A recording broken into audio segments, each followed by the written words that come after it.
사도신경으로 신앙을 고백합니다. 나는 전능하신 아버지 하나님 천지의 창조주를 믿습니다. 나는 그의 유일하신 아들 우리 주 예수 그리스도를 믿습니다.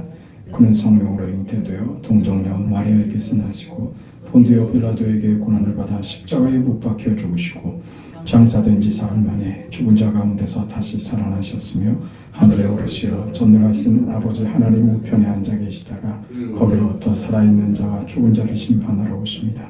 나는 성령을 믿으며 거룩한 공교회와 성도의 교제와 죄를 용서받는 것과 몸의 부활과 영생을 믿습니다. 아멘. 90장 찬송합니다.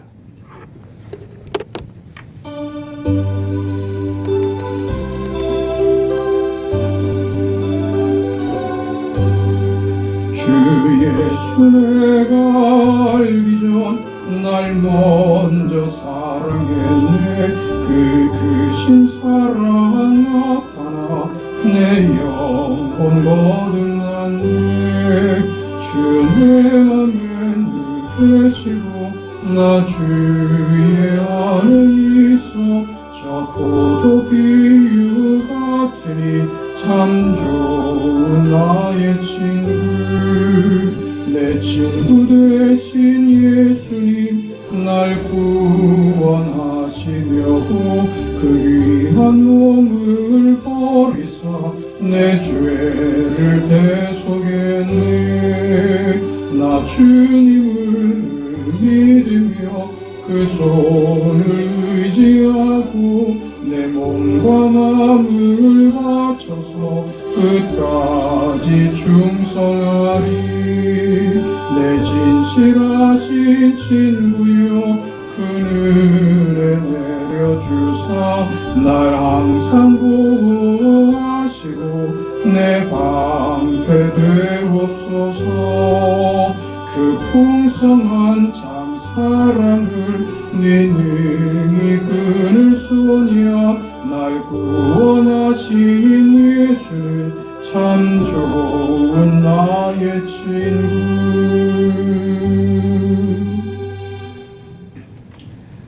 하나님의 말씀 누가복음 17장 1절에서 6절까지 말씀입니다.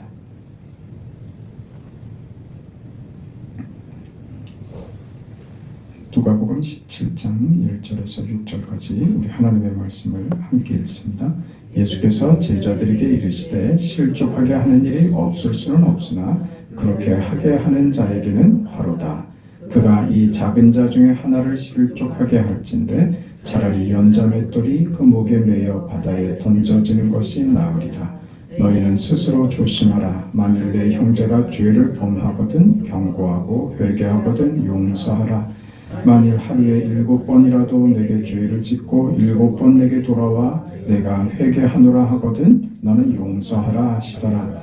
사도들이 주께 여짜오되 우리에게 믿음을 더하소서 하니 주께서 이르시되 너희에게 겨자씨 하나만한 믿음이 있었더라면 이 뽕나무더러 뿌리가 뽑혀 바다에 심기어라 하였을 것이요 그것이 너희에게 순종하였으리라. 아멘. 이 작은 자 중에 하나라도 실족하게 하지 마라. 그 아주 엄중한 그 경고의 말씀입니다. 이 작은 자 중에 하나입니다. 이 본문이 의미 없이 툭 튀어나온 것이 아니라 지금 우리 계속 보고 있는 그 비유의 말씀들과 연결지어서 그 문맥 속에서 오늘 본문을 살펴본다면 이 작은 자 중에 하나는 그 앞에 있었던 탕자가 될 수 있고 아니 그 전에 있었던 잃은 양 한 마리 그 잃은 양이 될 수도 있고 잃어버린 하나의 드라크마가 될 수도 있고 그렇습니다.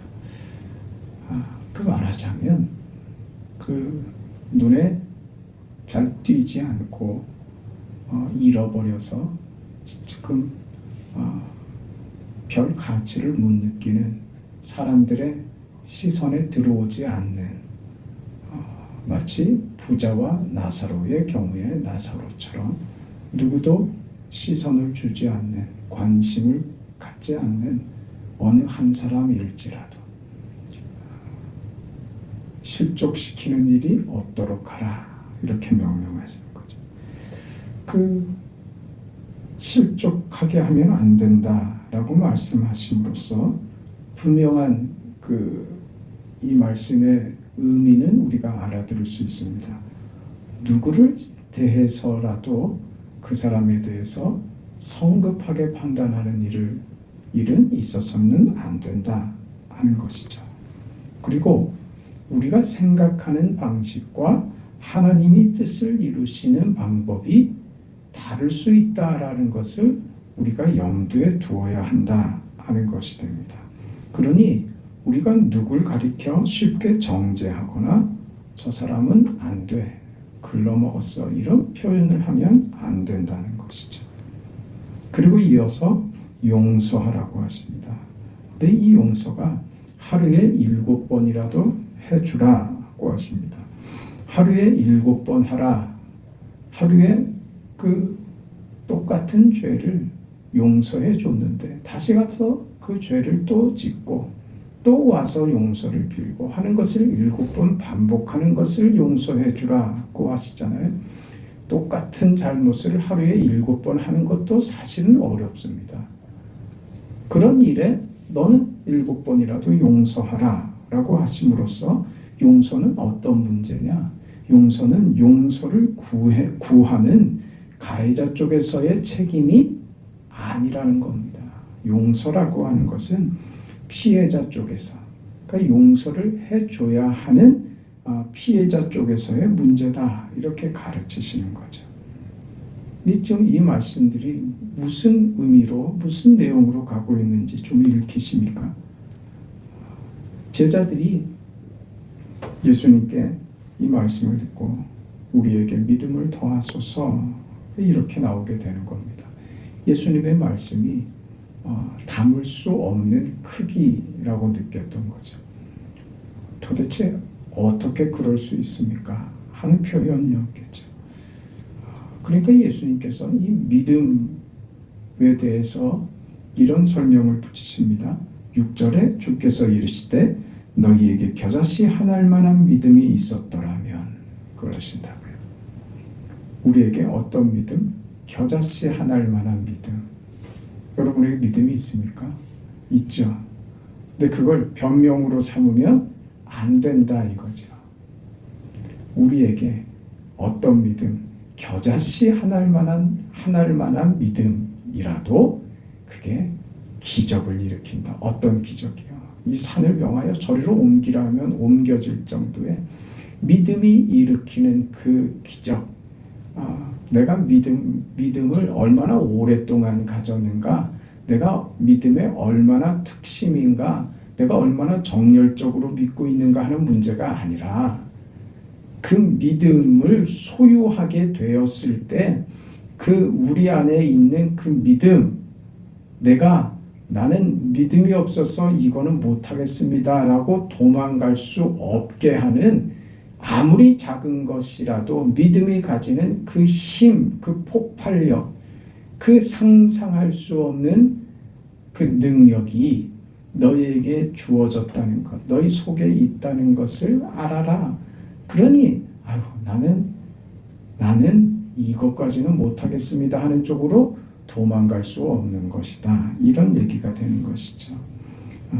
그 믿음이라고 하는 것은 언제나 보면 우리 현실의 보상을 받아내는데 동원되지 않습니다. 믿음은 언제나 약속된 미래에 주어집니다. 하나님의 약속입니다. 현실에 없느냐 그렇다는 말이 아니라 현실은 섞여 있습니다. 그때그때 하나님의 필요와 우리의 그 선한 삶으로 우리를 인도하기 위하여 때로는 이렇게 때로는 저렇게 우리는 누구나 다 각자가 각자의 인생을 살죠. 믿음이라는 것은 무엇이냐 하면 그 약속된 미래와 현실에 대한 불만족, 말하자면 아직 이루어지지 않는, 아직 받아내지 못한 그 사이에 그 과정 속에 있는 현실에서 우리가 지켜내야 할 책임, 그게 믿음입니다. 그걸 어떻게 하라고요? 7번이라도 용서하라고요. 말이 안 되는 것을 받아내는 거예요. 그게 믿음이랍니다. 그 믿음으로 하는 것이랍니다. 말하자면 우리에게 있는 그 믿음이 그것을 가능하게 하느니라 이렇게 말씀하시죠. 핑계대거나 도망갈 길을 찾지 마시라고 하는 것이죠. 그러니까 우리는 믿음이 없어서라기보다 어떤 부분에 있어서는 정직하게 내가 하기 싫으니까 믿음을 핑계로 삼아 안 하려고 드는 것이죠. 저건 그런 거는 믿음 좋은 사람들이 하고 나는 뭐 아직 믿음이 일천해서 나는 그거 못합니다. 그 도망갈 수 없는 겁니다.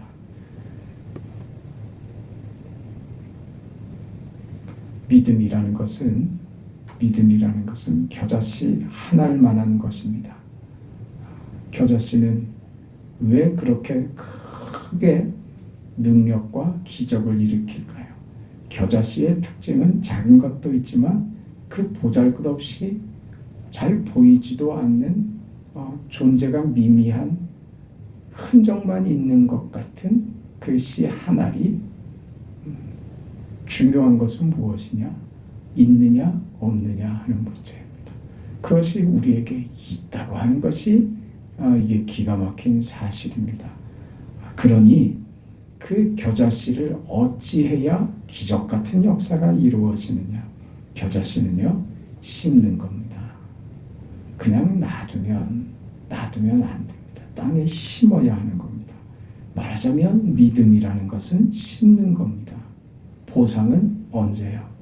심어 길러서 받는 것이죠. 오늘은 보상을 받는 날이 아니고 씨를 심는 날입니다. 오늘 우리의 현실, 오늘을 살아내는 우리의 자리는 심는 날이다 하는 것이죠. 하나님의 말씀을 따라 믿음으로 살아가는 것, 그건 심는 겁니다.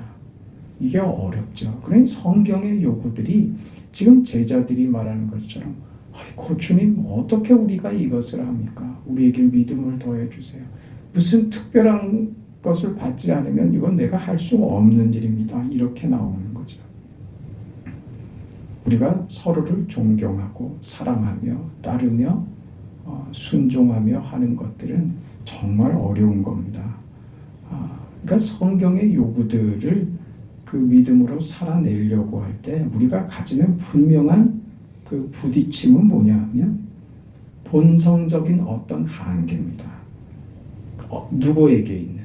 상대에게 있는 것이 아니라 나에게 있는 한계예요. 하나님의 말씀대로 뜻하신 대로 살려고 하면 부딪히는 게 나더라 이거죠. 내 안에 있는 어떤 한계를 뜯어내고 깨부수지 않고는 절대로 할 수 없는 일이라는 것을 느끼게 됩니다. 자기 한계에 부딪히는 거죠. 사랑하라. 그게 말대로 됩니까? 제자들 말대로. 그걸 어떻게 합니까? 믿음을 좀 더해주세요. 이렇게밖에 갈 수가 없는 겁니다. 상대방의 문제가 아니라 자신의 문제입니다. 이게 바로 믿음으로 사는 겁니다. 그 믿음을 하나님이 우리에게 허락하여 주셨습니다. 그 믿음으로 겨자씨만한 그 작은 것으로 싸워내는 겁니다. 어떻게 하는 거라고요? 심기워지는 것이다 하는 겁니다. 하나님이 우리에게 요구하시는데 우리는 늘 이렇게 질문하죠. 반문합니다. 하나님, 상황이 내가 그럴만 해야 내가 그러지 않겠습니까? 아니 상대가 사랑할 만해야 내가 사랑을 하지. 존경스러워할 만해야 그래 내가 상대를 존경하고 따르지. 그러니까 책임을 상대에게 넘기더라 이거죠. 믿음으로 산다는 것은 무엇이냐면 그걸 자기에게로 가져가는 겁니다. 하나님의 인도하심이 결국 그런 나 자신을 보게 하더라 하는 것이 깨달음이죠. 그러니 상대가 어떻다고 함부로 대하여 함부로 판단하고 함부로 정죄해서 상대를 시험에 들게 하는 그런 일을 하면 안 된다. 그건 저주받을 일이다. 그게 얼마나 무서운 짓인 줄 알고 있느냐 하는 겁니다. 그러니 믿음은 무엇이냐? 믿음은 무엇이냐? 오늘 현실을 사는 우리에게 그 믿음은 현실 속에서 상대를 대하는 나의 태도가 믿음인 겁니다. 그걸로 드러난다고요. 아주 그릇된 그 신앙인의 태도 가운데 하나가, 우린 바리새인은 그렇게 욕을 하면서 바리새인 같은 게 좋은 신앙인 줄 착각하고 살아가는 사람들이 너무 많은 거예요. 어제 이웃에 있는 한 목사님과 약속을 하고 만났습니다. 이 목사님이 자기 교회 안에 지금 벌어지는 아주 답답한 이야기를 하시는 거예요. 은퇴하신 어떤 장로님인데 자기 교회 집사가 몸이 불편한데 그리고 정신적으로도 좀 문제를 앓고 있는 분입니다. 이분에게 이 일도 안 하고 나라에서 주는 그 밥이나 얻어먹고 살은 돼지같이 띠룩띠룩 쪄가지고 너 뭐 하는 놈이냐 그러면서 막 저주를 퍼붓듯이 말을 하더래요. 일하라고 돼지같이 살지 말라고. 그건 사실은요, 상대를 위하고 상대를 생각해서 하는 말이 아닙니다.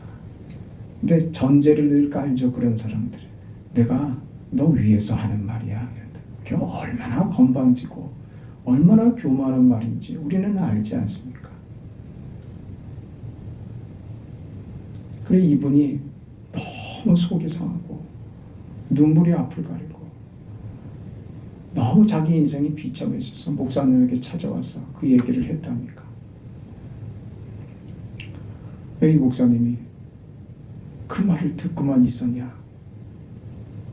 지금 당장 전화해라 하고서 전화 통화를 하니까 이 자리에서 당장 사과하라고. 근데 사과를 안 하더랍니다. 내가 뭘 잘못했냐? 내가 한 말이 뭘 잘못된 말이냐 이거죠. 여러분, 믿음이 이런 것이라고요. 믿음은요, 이 사람이 지금껏 얼마나 공로를 세우고 얼마나 열심을 냈는가 하는 문제가 아니라고요. 믿음은요, 그 속에 있는 겨자씨만한 것이 그 삶에 어떤 역할을 하게 했으며 어떤 삶을 살아가게 했는지가 그 사람의 믿음이란 말입니다. 그 사람 믿음이 없는 사람입니다. 우리는 내가 옳은 것으로, 내가 알았다는 것으로 그게 내 믿음인지 착각한단 말이죠. 내가 알게 된 것하고 내가 살아내는 그 내용이 되게 하는 것하고는 전혀 다른 문제입니다. 전혀 다른 문제입니다. 이 17장 이 전에 있었던 16장에 부자와 나사로 비유해서 부자가 이런 얘기를 하죠. 전 나사로를 보내서 내 형제들은 여기 오지 말게 해주십시오. 그럽니다. 이때 아브라함이 저들에게 모세와 선지자가 있으니 저들에게 배울 것이다. 그러죠. 아닙니다. 죽은 나사로가 살아서 간다면 믿을 겁니다. 부자의 항변이었죠. 아브라함의 대답은 분명합니다. 모세와 선지자에게 듣지 아니하면 죽은 자가 살아서 갈지라도 듣지 않을 것이다. 죽은 자가 살아가는 게 뭡니까? 증거죠. 증거. 너무 분명하고 외면할 수 없는 큰 증거입니다. 아브라함의 대답, 성경은 무엇이라고 얘기하는 거예요? 증거를 듣는 게 문제가 아니라는 겁니다. 그 증거가, 그 증거의 증인이 되는 인생을 살아야 하는 게 문제라고 하는 겁니다. 증거가 얼마나 크느냐 하는 문제가 아닙니다. 인생 속에 그것을 담아낼 것인가 하는 싸움입니다. 모세와 선지자로 대표되는 구약 성경은 요약하면 하나님 사랑하고 내 이웃을 사랑하라 하는 것입니다. 우리에게 요구되는, 이걸 도덕률로 끌고 가면 기독교 신앙이 이상해진다니까요. 그러니까 이건 무엇이라고요? 이게 믿음이라고 얘기하는 거예요. 믿음은 도덕이다라는 말이 아니라 믿음으로 사는 것에 어떤 한 부분의 증거가 무엇으로 나타난다? 도덕적인 것으로 분명히 나타나는 겁니다. 왜요? 하나님이 인격적인 분이시고 하나님의 속성에 그 윤리적이고 도덕적인 게 담아 있기 때문에 그렇습니다. 우리 각자의 현실이 다 어렵습니다. 그 속에서 이 싸움을 하는 거죠. 사랑하는 싸움이에요. 용서하는 싸움 말입니다. 이 말이 얼마나 무서운 건지 우리는 현실을 살아보지 않으면, 말하자면 그 증거가 그저 들려진 것으로가 아닌 그 증거가 내 삶에서 내가 그 증인이 되는 삶을 사는 것으로 갈 때 이것이 보통 어려운 문제가 아니라는 것을 우리는 압니다. 부딪히죠. 이걸 어떻게 합니까? 아니 저 인간을 내가 어떻게 용서하고 사랑이 아니 나 안 보고 사는 거는 내가 할 수 있겠는데 그래 내가 저 사람 미워하지 않는 거는 하겠는데 사랑하라고요. 도대체 왜 하나님 나를 이렇게 괴롭히십니까? 이게 지금 제자들이 우리에게 믿음을 더하소서 하면서 내뱉는 한탄이라고. 이거 안 되는 건 줄 아시지 않습니까? 그런데 왜 요구하십니까? 요구한다. 마땅히 요구한다. 왜? 너희에게 믿음이 있기 때문이다. 어떤 믿음? 겨자씨만한 믿음만 있어도 그 믿음이 어떤 결과를 일으키는지 너희는 모른다. 무슨 문제냐? 너희는 하나님께 속했다. 하나님의 능하심과 하나님의 기대와 하나님의 관심과 하나님의 선하심이 너희 인생 속에 담기는 것이다. 비록 지금 너희가 심기는 인생으로 당장 보상받지 못하여 현실적인 속상함과 답답함이 있을 수 있지만 믿음은 그 속에서 역사하시는 하나님을 보는 것이다. 너희 인생 속에 그 속에서도 웃을 수 있고 마땅히 감당할 수 있도록 하시는 그 하나님을 볼 수 있을 것이다. 그게 무슨 믿음? 겨자씨만한 작은 믿음일지라도 그 하나님을 보는 것입니다. 우리가 아무리 훌륭하고 아무리 대단하고 큰 일을 했을지라도 매일 반복되는 일상 속에서 범사에 충성하는 복종하는 이 믿음, 작은 믿음일지라도 그 믿음을 행사하며 살아가야 합니다. 그것 하지 않고 업적을 드러내는 것, 그건 믿음이 아닙니다. 이 싸움을 우리가 싸우죠. 싸움 아닙니까? 싸움 맞죠. 어렵기 때문에 그렇습니다. 어렵습니다. 우리가 인생을 산다는 것, 현실을 산다는 것, 이게 간단한 일이 아닙니다. 그저 세상에서 생각 없이 살면, 아니 상대가 나한테 때리면 나는 2대 때리고 그래서 속이 좀 풀리고 그런 인생이라면 어떻게 좀 그 악을 쓰면서 좀 살아가겠는데 이걸 사랑하면서 용서하면서 내 행동과 내 태도가 믿음에서 나오지 않은 어떤 나의 언행이 상대를 실족시킬까 염려하며 너의 하루를 믿음으로 살아내라고 하는 이 요구는 정말 우리에겐 전쟁 같은 하루를 말씀하는 것과 같다는 겁니다. 현실을 믿음으로 살아보지 않은 사람은 이 말의 무게를 잘 못 느낍니다. 무겁죠. 그러나 우리가 확신하고 확실히 아는 것, 하나님의 손이 우리를 붙들고 계신다. 믿음을 주신 그 하나님께서 우리 인생을 책임지시며 우리에게 믿음의 삶을 요구하시는 하나님이 결코 우리를 버리지 않으시고 우리에게 힘을 주시고 용기를 주시며 우리와 함께 하시는 좋으신 나의 아버지가 되신다. 이 사실을 믿는 믿음, 겨자씨만한 믿음으로 오늘도 이기시고 날마다의 삶으로 그 싸움에서 승리하시는 여러분의 하루 되시기를 주의 이름으로 축원합니다. 자비하시고 고마우신 하나님 참 고맙고 감사합니다. 현실을 산다는 것에 어려움과 답답함과 그 복잡함과 그 불편함을 알고 있습니다. 하나님, 그러나 그 길을 마땅히 걷겠습니다. 그것이 주님의 십자가를 나눠지는 것이며 주의 길을 따라가는 제자의 길임을 알기 때문입니다. 우리에게 주신 그 믿음으로 오늘을 살아가며 그 믿음이 얼마나 대단한 기적을 일으키는지 우리 현실 속에서 오늘도 발견하게 하여 주시옵소서. 우리의 다짐과 우리의 열심과 주님을 향한 우리의 소원을 주께서 받으시고 힘을 주시고 용기를 주시고 함께 하시는 주님으로 넉넉히 이기는 성도들의 하루가 되도록 축복하옵소서. 예수님의 이름으로 기도합니다. 아멘. 하늘에 계신 우리 아버지여, 이름이 거룩히 여김을 받으시오며 나라가 임하시오며 뜻이 하늘에서 이루어진 것 같이 땅에서도 이루어지이다. 오늘 우리에게 일용할 양식을 주시옵고 우리가 우리에게 죄 지은 자를 사하여 준 것 같이 우리 죄를 사하여 주시옵고 우리를 시험에 들게 하지 마시옵고 다만 악에서 구하시옵소서. 나라와 권세와 영광이 아버지께 영원히 싸움나이다. 아멘.